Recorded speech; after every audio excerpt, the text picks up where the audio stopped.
So tonight we're talking about Bohemian Grove, the 2012 Doomsday Theory, and apparently some secret club of 9 mysterious men who've been running the planet since ancient times. Ah, yes, the holy trinity of we're screwed. Alright, it's not that dramatic. Bohemian Grove is basically rich guys in the woods, expensive cigars, overpriced whiskey, and probably some guy falling asleep in a hammock. Oh yeah? Then explain the 10-foot stone owl. Normal camping trips don't come with a Walmart-sized Moloch statue. Dude, chill out. Maybe they just like birds. Birds don't demand sacrifices, Georgie. What, you think Jeff Bezos is in the woods sacrificing what? His Prime subscription? Okay, you joke, but the owl has seen things, dude. Darker than the congressional approval rate. Fine, but the 2012 theory, you know that was just like the Mayan calendar rolling over, right? What? Like that was an ancient version of the Windows update. Congratulations, reality is restarted. Please wait while we install glitches like TikTok, murder hornets, and the McRib is coming back every other year. So you're saying the world ended in 2012 and everything since then has just been, what, a bad patch update? Exactly. They downloaded Earth 2.0 but forgot to fix inflation and put the dinosaurs back. Freaking lazy developers. Oh yeah, and let me guess, the 9 unknown men are all behind it? Of course, 9 dudes sitting in a cosmic man cave hoarding secret scrolls and time travel, nuclear weapons, and probably the recipe for, Taco Bell's mystery meat. You mean mystery meat? Shut up, dude. It's whatever I say it is. You're literally delusional, dude. Agreed, disagreed. Whatever, dude. You're saying 9 ancient sages controlling history, and they use their wisdom to invent, like, what? Baja Blast? Hey, dude, if you've tasted it, then you know it's not from this dimension. Oh, this is going to be a long, very long episode. Yes, sir, dude. Buckle up, Professor Skeptic. Tonight, we're going from owl cults to time glitches to the 9 mysterious men who ever lived. Whatever you say, dude. Welcome to The W.I.T.S Show, where smart meets stupid and somehow makes sense. My name's Georgie, and I'm thinking out loud so you don't have to. Ladies and gentlemen, this is The W.I.T.S Show, from what I think seriously to you. W.I.T.S, The W.I.T.S Show. Cool story, bro.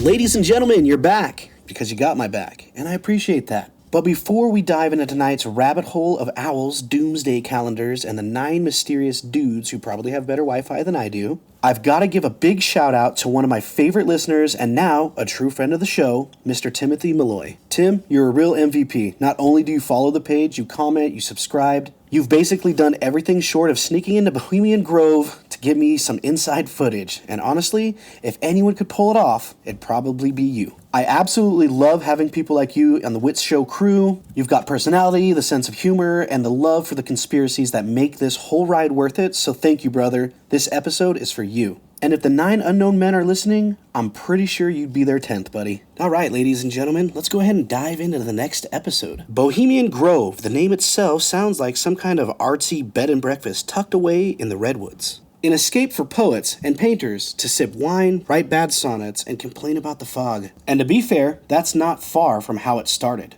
Back in 1872, a group of journalists and artists in San Francisco formed the Bohemian Club as a kind of intellectual retreat. They called themselves Bohemians because it sounded exotic, European, and rebellious. But here's the twist. Over time, the starving artists were replaced by bankers, CEOs, and politicians with fat wallets and bigger egos. The creatives faded out and the power brokers moved in.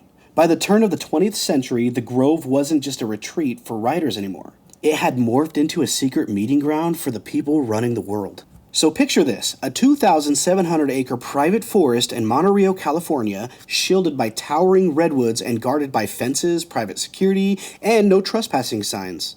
Every July, more than 2,000 of the world's most powerful men descend onto this place. Presidents, senators, CEOs, military leaders, there's even celebrities that are sprinkled in. It's been attended by everyone from Richard Nixon and Ronald Reagan to both Bushes, Colin Powell, Donald Rumsfeld, and Henry Kissinger. Even Arnold Schwarzenegger, back when he was the governor, was known to attend. And once you start listening to the guest book, it reads less like a camp roster and more like a global power directory. So what do these people actually do out there? Well, officially, it's a mix of relaxation and bonding, campfires, cocktails, golf games, long talks under the redwoods. Sounds wholesome. But here's where it gets strange. The signature event, the one that turned Bohemian Grove from an eccentric getaway into a conspiracy legend, is something called the Cremation of Care. The ceremony takes place in front of a 40-foot stone owl, a looming carved idol that dominates the clearing like an ancient guardian. Members wear hooded robes, carry torches, and gather as a group around a massive fire pit. Then they burn an effigy called Dolker. The idea, according to the official Bohemian Club lore, is that they're symbolically casting off their worldly worries, burning away the burdens of office, politics, and responsibilities so that they can truly relax. The effigy is a theoretical prop, a stand-in for stress, if you will. That's the official version. But to anyone watching from the outside, it looks like a cult ritual. And let's be honest, if you saw grainy footage of 100 hooded figures chanting in front of a giant owl idol while setting fire to a human-shaped figure, you probably wouldn't think, ah yes, stress management theater. You'd think, okay, either these guys are resurrecting Voldemort or I've stumbled onto the world's most elite LARP session of all time. The symbolism only fuels speculation. The owl is often linked to Moloch, a deity from the ancient Near East often associated fairly or unfairly with child sacrifice. Conspiracists argue that the effigy being burned isn't just a symbol of stress, but a symbolic offering. Mainstream historians dismiss this as a wild interpretation, but the optics are undeniably creepy. And it's not just the ritual. The Grove has its own set of mottos and traditions. The most famous is "Weaving spiders come not here." On the surface, it's a poetic way of saying, don't do business here. Leave your politics and corporate deals outside the gates. But multiple former attendees have claimed that the motto is more wishful thinking than reality. In fact, major political decisions and business deals have allegedly taken place here. It's said that in the 20th century, Nixon and Reagan struck an understanding at Bohemian Grove about who would run for president first, smoothing the path for Reagan's eventual rise. And speaking of Nixon, his feelings about Bohemian Grove are both hilarious and infamous. On the Nixon tapes, his secretly recorded White House conversation, he once called the Grove the most... Yeah, I'm not going to say that on here. You're going to have to Google that one. But basically, he dismissed the whole thing as bizarre, theatrical, and not his scene. And yet, he still went.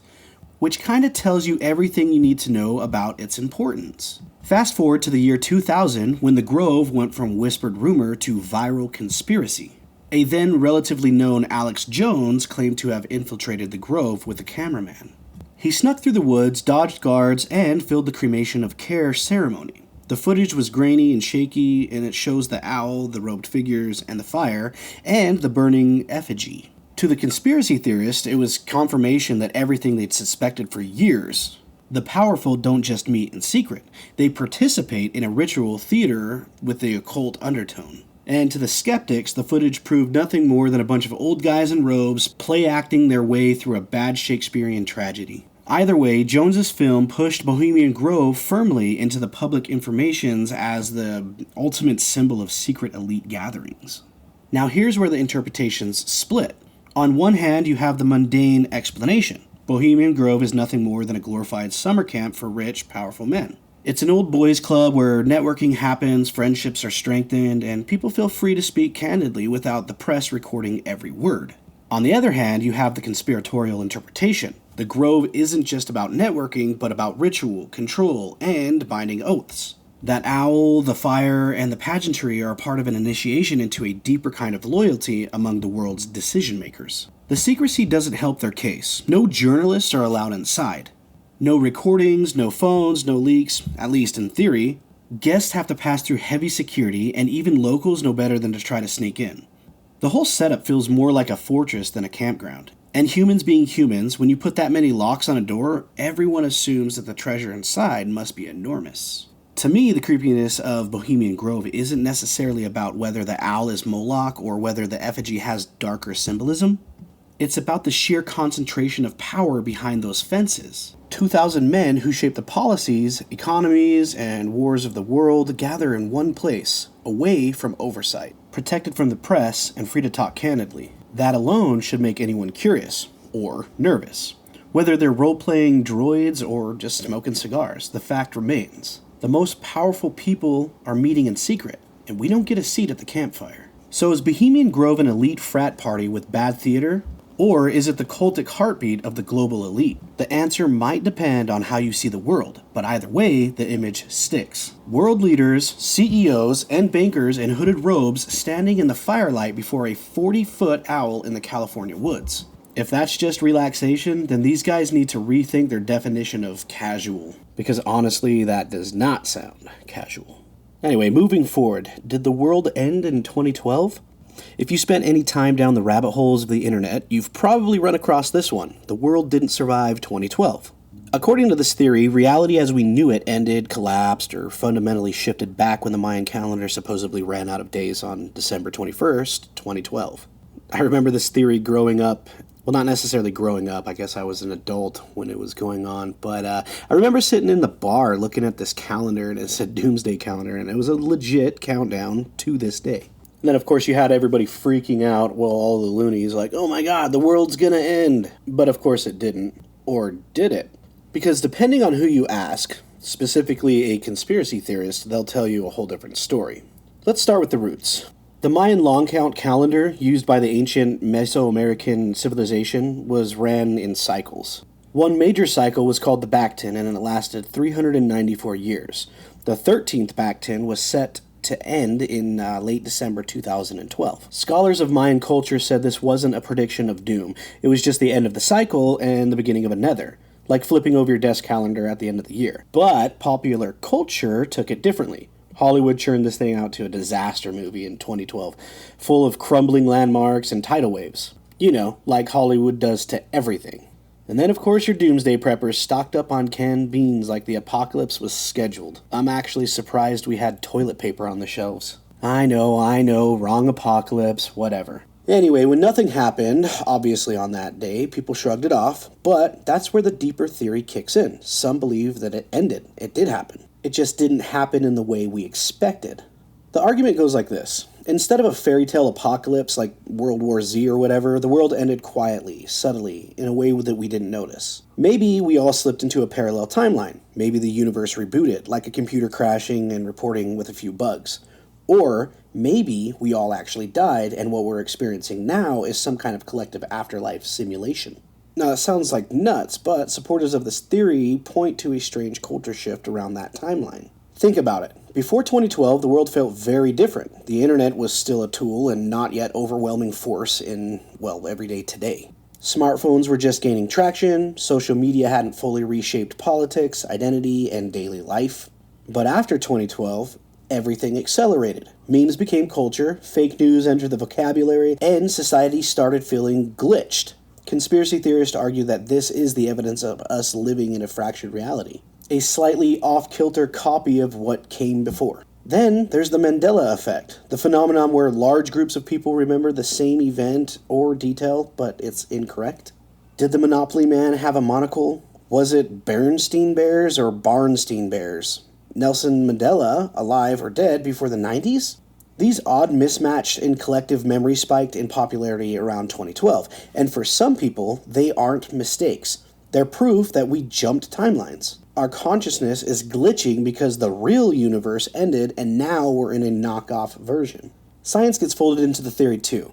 Around 2010, the Large Hadron Collider at CERN was switched on, smashing particles together at near light speed. Have you heard about that one? Because I remember hearing about this all of the time, like it was major news at the time right before it happened. Anyway, some theorists claim that doing so, scientists accidentally triggered the end of the world, collapsing our universe, creating a black hole, or shifting us into a parallel dimension. That timing, just a couple of years before 2012, makes for a juicy speculation. So maybe the Mayans weren't predicting a cosmic reset. Maybe they were just warning us about one. And if you look at culture after 2012, it really does feel like things got, well, weird. The rise of viral phenomena like Gangnam Style and the Harlem Shake, a sudden explosion of meme culture where nothing makes sense but everyone shares the joke. Politics around the globe took sharp divisive turns. Technology began to dominate life in a way it never had before. Did reality just naturally speed up, or are we living in a second-rate copy of the world we lost? From a psychological perspective, the 2012 theory is definitely fascinating. Humans crave patterns and endings. The idea that an ancient advanced civilization had marked this year as significant was enough to plant the seed in millions of minds. So when nothing catastrophic happened, the theory mutated because belief systems rarely die. And instead of abandoning the prophecy, people reframed it. The world did end, just not in the way you thought. It's the same trick cult leaders have used for centuries when doomsday predictions flop. They simply redefine the outcome. But that doesn't stop the thought experiment from being fun. What if we are living in a simulation? What if reality did collapse and everything since 2012 has been kind of a dream and we're all sharing it? I mean, seriously, think about it. How would you prove it otherwise? People point out glitches and strange coincidences, or the increasingly surreal nature of our culture as evidence. Others just simply enjoy the eerie possibility that nothing has felt quite right since the Mayan calendar supposedly ended. At the end of the day, the 2012 doomsday theory works because it taps into something universal. The fear that reality itself isn't stable. Whether you see it as science fiction, spiritual warning, or a cultural joke, it asks one of the most unsettling questions you can ask. How would you even know if the world had really ended? So maybe the Mayans were just marking the end of a cycle and the beginning of another. Maybe it's all a misunderstanding. Or maybe, just maybe, they were right. The cycle ended, the world ended, and we've been drifting ever since through a reality that isn't quite our real one. I don't know. That's for you to decide. I personally don't care where I'm at. As long as there's whiskey, I'm good to go. Now let's move from California forests and Mayan calendars into something even older. Something even stranger and more mysterious. See, this one's a personal favorite of mine. While I was digging into the Bohemian Grove story, I stumbled across this little gem. The legend of the 9 unknown men. If Bohemian Grove is about modern elites gathering in secret, and 2012 is about our reality possibly collapsing, then this one is about the ancient origins of a secret society themselves. An alleged brotherhood that has been hiding in plain sight for over 2,000 years. The story begins in India, in the 3rd century BCE under Emperor Ashoka the Great. Yes, Ashoka like Star Wars, except for this Ashoka was one of history's most fascinating rulers. And of course, the story is significantly different. After witnessing the horrors of war, particularly the bloody Kalinga War, he converted to Buddhism and vowed to rule with compassion instead of violence. Oh yeah, did I mention that this Ashoka's a guy?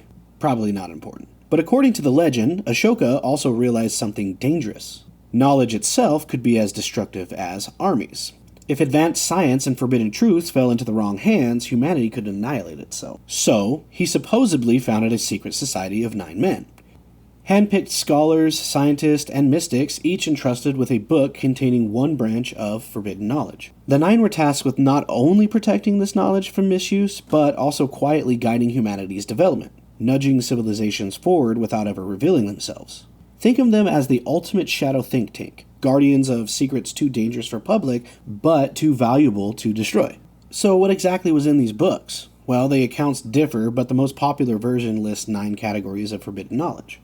1 would be propaganda and psychological warfare, how to manipulate mass opinion, control scientists, and shape belief systems.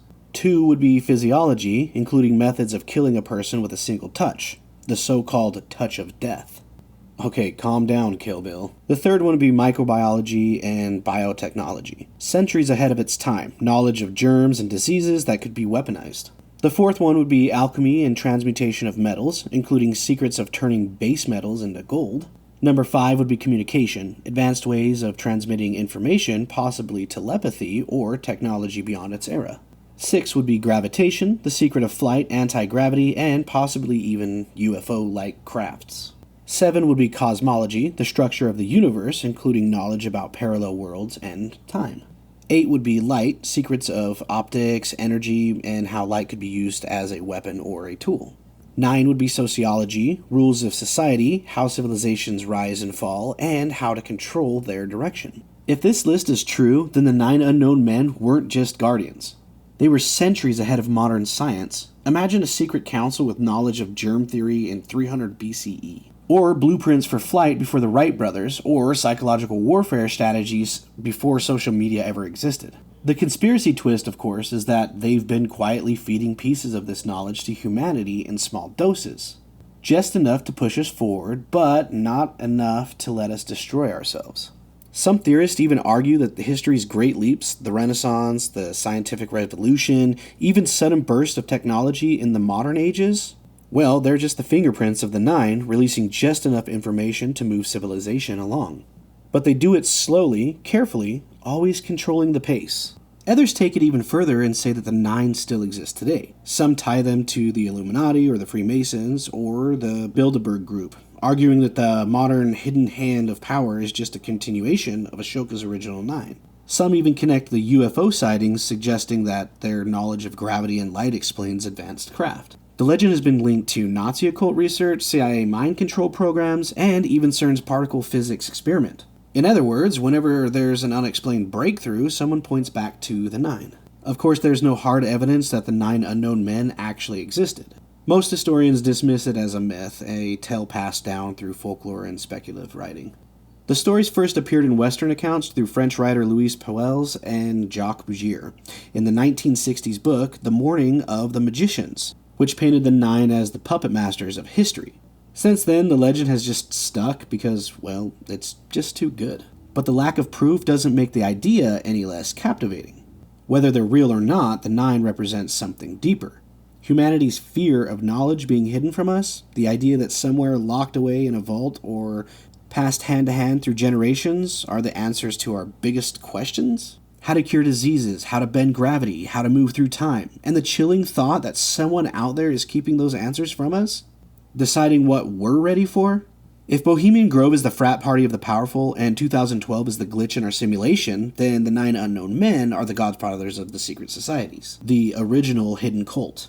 Whether they're real or not almost doesn't matter because the story reflects a truth we all sense. There's always knowledge we're not being told, and maybe, just maybe, someone's out there making sure it stays that way. So ask yourself this, what's scarier? That the 9 unknown men never existed and humanity is just bumbling through history by accident? Or that they do exist, quietly guiding us, pulling strings, and hiding knowledge that could change everything we know about life, the universe, and ourselves? Personally, I think that's the fun and the frustration of these theories.